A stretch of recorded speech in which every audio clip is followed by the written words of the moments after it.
May the words of my mouth and the meditations of our hearts be acceptable in your sight, O God, our strength and our Redeemer. Amen.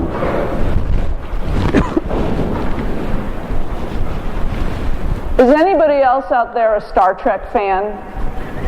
Will you admit I love Star Trek.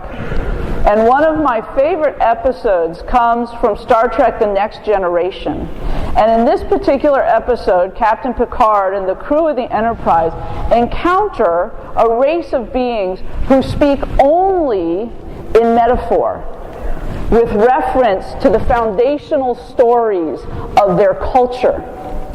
So, of course, they think they're speaking completely plainly. Why don't you understand me? I'm telling you clearly what's going on here. And the humans are going, what are these people saying? We have no idea what this is about. And their ability to communicate is clearly very compromised because they just don't speak each other's cultural stories. And I think we all have sort of foundational stories. If you're around St. Stephen's for very long, somebody will say to you, oh, Reverend Lynn and the skunk. Those of you who don't understand Reverend Lynn and the skunk, ask somebody who laughed. Reverend Lynn and the skunk.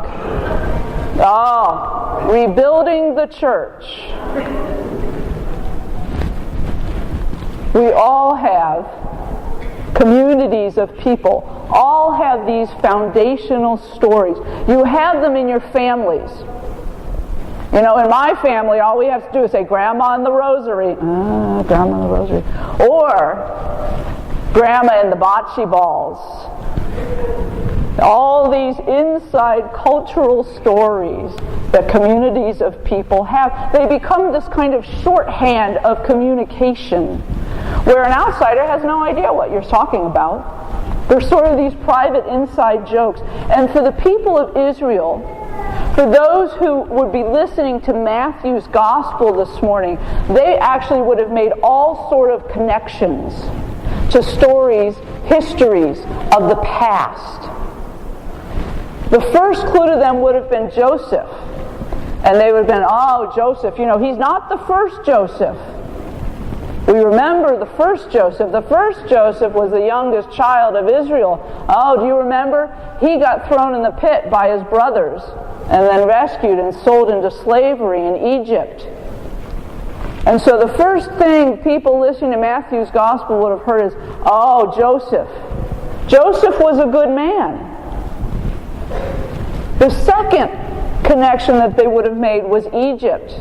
Oh yeah, the first Joseph, he went to Egypt and he prospered there. He became Pharaoh's right-hand man.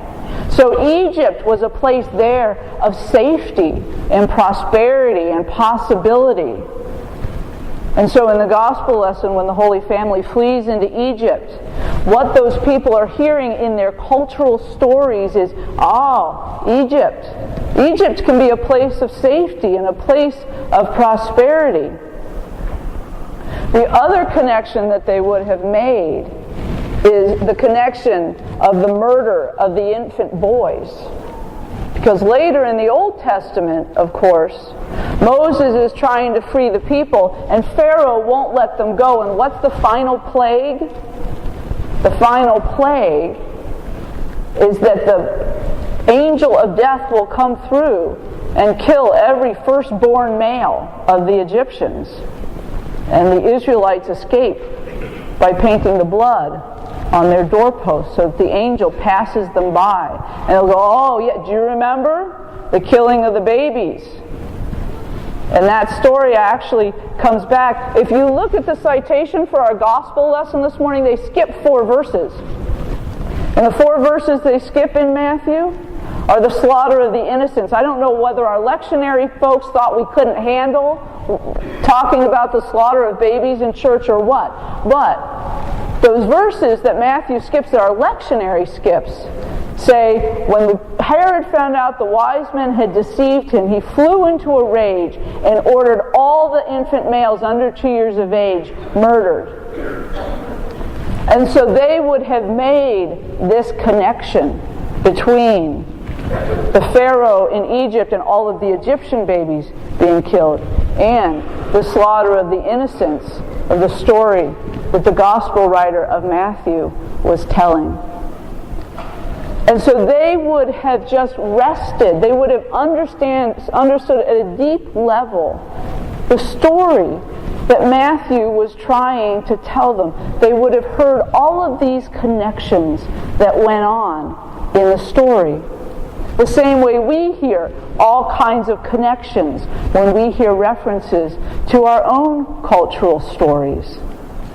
As Americans, George Washington chopped down the cherry tree. You know, George Washington, I cannot tell a lie. If we go back farther in some of our mythology, you can imagine somebody saying, well, she crossed the river Styx.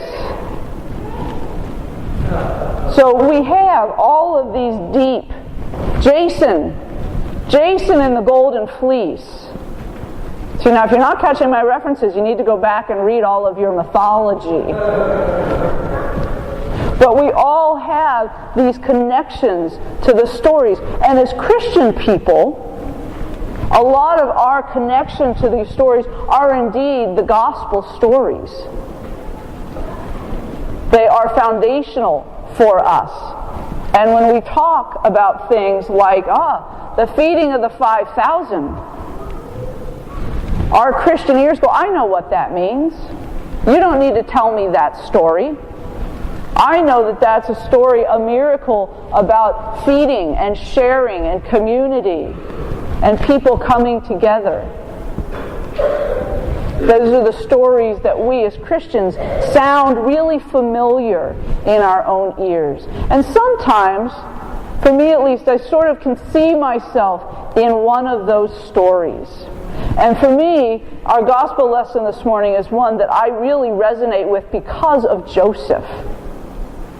You know, Joseph, I think, really gets short shrift in the gospel lessons. Pretty much he disappears now in Matthew. He gets his family back into safety, and we never hear from Joseph again in Matthew's gospel. In Luke's gospel, he gets one more story, which is the story of Mary and Joseph and Jesus going to Jerusalem for the celebration of the Passover, and Jesus staying behind. And after 3 days, his parents go to look for him, and they find him teaching in the temple. And in Luke, that's the last time you ever hear of Joseph mentioned. Mark, Joseph sort of comes and goes in the first chapter, and you don't even hear about him anymore. So I really resonate with Joseph on some really deep levels. One of them is that Joseph was just sort of a plain guy. You know, he just wanted to marry Mary, have a family, live a comfortable life, do his woodworking, grow up, grow old, have his kids take care of him, and live a peaceful life. But that's not what Joseph gets. Joseph, especially in today's gospel lesson, Joseph thinks he has a plan. And then what happens? God sends him a dream and says, get up, go over here, Joseph. And Joseph says, okay, I'll go over here. You know, and they lived in Egypt. Probably Joseph thought, okay, this is all right. We can live in Egypt. We can find a community here. This is a good place for us. And then what happens? Just as Joseph thinks they're settled, the angel of the Lord appears again in a dream and says, get up and go back.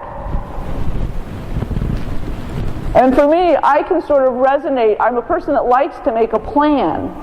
And so I'll make a plan and I'll think I know what's going to happen.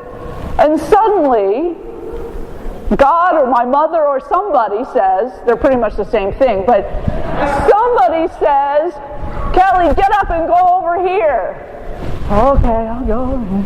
You know, and I get settled again. I think I have a good plan. I know where I'm going. And God says, get up and go to California. Really? Okay, we go to California. I like Joseph for that reason. He's a plain guy. but he is open to the movement of the Spirit in his life. He is open to the movement of God. And in the gospel lesson, that movement happens to come in a dream. But we all know that the Spirit moves around and through us in all kinds of different and interesting and exciting ways. And so for me, this is a foundational story. This is a story that reminds me to pay attention to what God is trying to say to me. It's also a story that says we don't get too comfortable because you never know what's going to happen next. So what are your foundational stories? Where do you connect? They might be gospel stories, they might be Old Testament stories. There might be other sort of foundational stories where you find yourself really rooted. Because in putting down those roots then, that is when we are most able to grow. That is when we are most able to change and open to the change in the possibilities that God may be putting in front of us.